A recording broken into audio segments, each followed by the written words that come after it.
Mean राशि मासिक राशिफल 2024 के अनुसार यह महीना मीन राशि के जातकों के लिए मध्यम रूप से फलदायक रहने की संभावना है। इस महीने की शुरुआत से ही आपको कुछ चुनौतियों के लिए तैयार रहना चाहिए जो विशेषकर आर्थिक और शारीरिक रूप तथा निजी जीवन में सामने आ सकती है। महीने की शुरुआत में आपकी ही राशि में राहु और सूर्य ग्रहण योग बनाएंगे जो आपके व्यवहार, आपके शारीरिक स्वास्थ्य और आपके वैवाहिक जीवन को नकारात्मक रूप से प्रभावित कर सकता है। द्वादश भाव में शनि और मंगल के दुष्प्रभाव से पीड़ित होने के कारण वैवाहिक जीवन में बाधाएं दे सकता है, निजी जीवन में समस्याओं को जन्म दे सकता है और आर्थिक चुनौतियों का कारण बन सकता है। हालांकि महीने का उत्तरार्ध अपेक्षाकृत अनुकूल रहने से आप इन परिस्थितियों से बाहर भी निकल सकते हैं। विद्यार्थियों को कड़ी चुनौतियों का सामना करना पड़ेगा और यदि आप इनके लिए तैयार हैं तो फिर सफलता आपका इंतजार कर रही है। नौकरी करने वाले जातकों को अनुकूल परिणामों की प्राप्ति होगी और आपका ओहदा बढ़ेगा।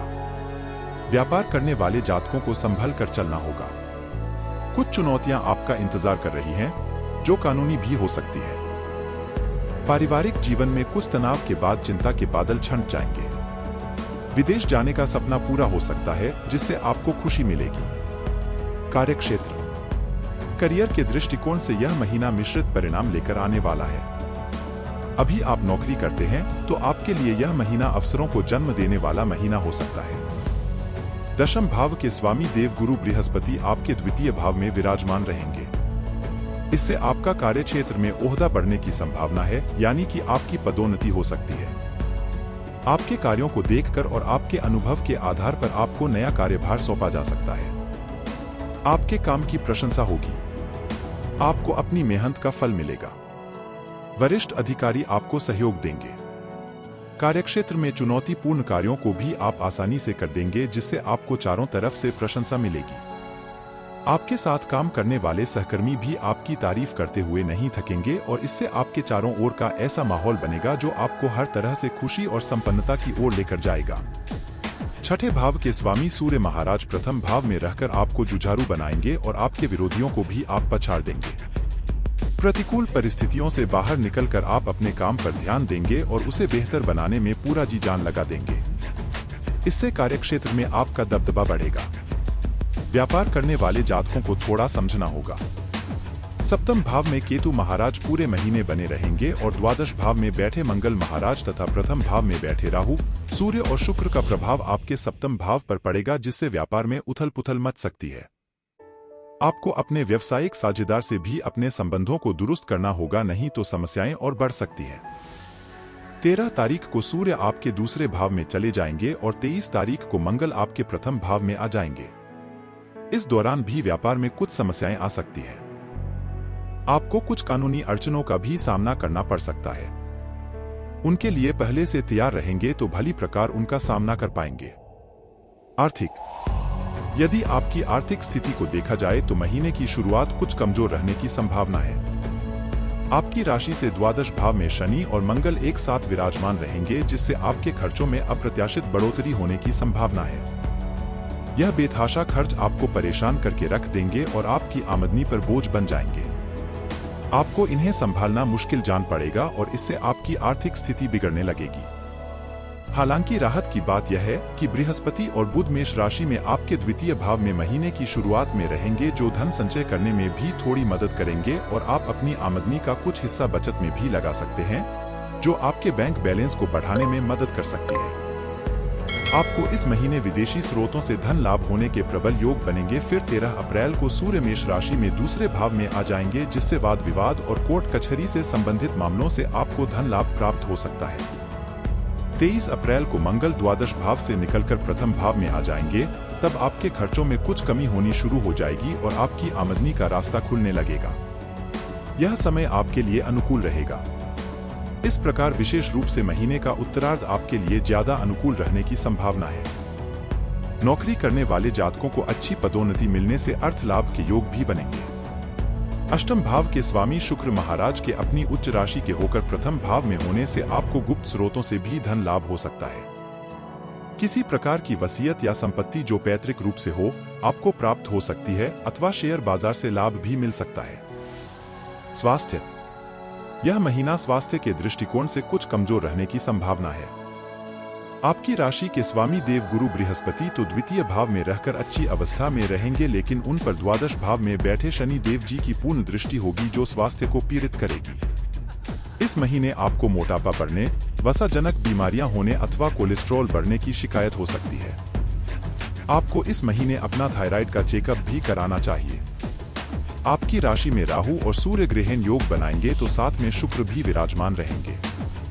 इसके साथ ही शनि द्वादश भाव में बने रहेंगे और मंगल 23 तारीख को आपके प्रथम भाव में आ जाएंगे। इस प्रकार स्वास्थ्य समस्याएं बनी रहने की संभावना है। आपको अपने खानपान को सुधारना होगा और बहुत हल्का भोजन करने पर ध्यान देना चाहिए। अपने पेट को आराम देंगे और अच्छा भोजन करेंगे तो बहुत सारी बड़ी समस्याओं से आप बच सकते हैं। शनि देव जी और मंगल देव जी के प्रभाव से बाएं नेत्र में समस्या हो सकती है। आपको एड़ियों में दर्द भी हो सकता है। प्रेम व वैवाहिक मासिक राशिफल 2024 भविष्यवाणी करता है कि यदि आप किसी प्रेम संबंध में हैं तो आपको थोड़ी सी सावधानियां रखनी होंगी। द्वादश भाव में शनि और मंगल के प्रभाव से आपके अंतरंग संबंध बिगड़ सकते हैं। आप जिनसे प्रेम करते हैं उनके स्वास्थ्य में गिरावट आ सकती है और आपको उनकी चिंता सताएगी। जब स्वास्थ्य पीड़ित होगा तो ऐसे में प्यार की बातें ज्यादा अच्छी नहीं लगेंगी, इसलिए स्वयं पर नियंत्रण रखें और अपने प्रियतम को पर्याप्त समय दें ताकि वह आपसे प्रभावित हो सकें और आपके प्रेम को महसूस कर सकें। जबरदस्ती उनके ऊपर अपने प्यार की बातें थोपने की कोशिश न करें। यदि वह बीमार हैं तो उनकी मदद करें। धीरे धीरे महीने के आगे बढ़ने के साथ आपकी स्थितियों में सुधार होगा और आपका प्रेम जीवन पुष्पित और पल्लवित होने लगेगा। यदि आप विवाहित हैं तो आपके वैवाहिक जीवन के लिए यह महीना बहुत परेशानीजनक हो सकता है, इसलिए आपको हृदय को कड़ा करते हुए चुनौतियों को स्वीकार करना होगा। राहु और सूर्य प्रथम भाव में बैठकर आपके सप्तम भाव को देखेंगे, जहां पर केतु महाराज विराजमान है। द्वादश भाव में शनि और मंगल रहेंगे, वहां से मंगल की दृष्टि सप्तम भाव पर रहेगी। शुक्र की दृष्टि भी आपके सप्तम भाव पर रहेगी। इससे वैवाहिक जीवन में तनाव बढ़ सकता है। आपसी लड़ाई झगड़े की स्थिति बार बार बनेगी, जिसे टालने की कोशिश आपके लिए बेहद आवश्यक होगी। 9 अप्रैल को बुध वक्री अवस्था में प्रथम भाव में आकर आपके सप्तम भाव पर प्रभाव डालने लगेंगे, जिससे जुबानी जंग बढ़ा सकती है। 13 अप्रैल को सूर्य के यहां से निकल जाने के बाद स्थितियों में थोड़ा परिवर्तन होगा और शुक्र का प्रभाव बढ़ने लगेगा, जिससे आपके बीच और रूमानियत भी बढ़ेगी और प्रेम की बातें भी होने लगेंगी। इसके बाद 23 अप्रैल को मंगल भी आपकी राशि में आकर सप्तम भाव को देखेंगे, जो इन समस्याओं को फिर से बढ़ा सकते हैं। इसलिए इस पूरे महीने धूप छाव की स्थिति रहने वाली है। आपको बहुत सावधानी के साथ अपने रिश्ते को संभालना होगा। पारिवारिक यह महीना पारिवारिक तौर पर बहुत हद तक अनुकूल परिणाम लेकर आने वाला है। आपके दूसरे भाव में बृहस्पति और बुध विराजमान रहेंगे तो चतुर्थ भाव पर किसी ग्रह का विशेष प्रभाव नहीं रहेगा। इससे निजी संबंधों में प्रगाढ़ता बनी रहेगी। आपसी सामंजस्य बढ़ेगा। आपकी वाणी में अधिकार और अपनत्व की भावना बढ़ेगी। बृहस्पति और बुध के प्रभाव से आप अच्छी बातें करेंगे, जिससे परिवार के लोग आपके प्रति प्रेम का भाव रखेंगे। आपसी कुटुंब के लोगों में तनाव में कमी आएगी। हालांकि शनि देव की दृष्टि भी दूसरे भाव पर रहेगी, जिससे बीच बीच में कोई न कोई ऐसी बात छिड़ सकती है जो समस्या बढ़ाए, लेकिन आप उसे समय रहते दूर कर सकते हैं।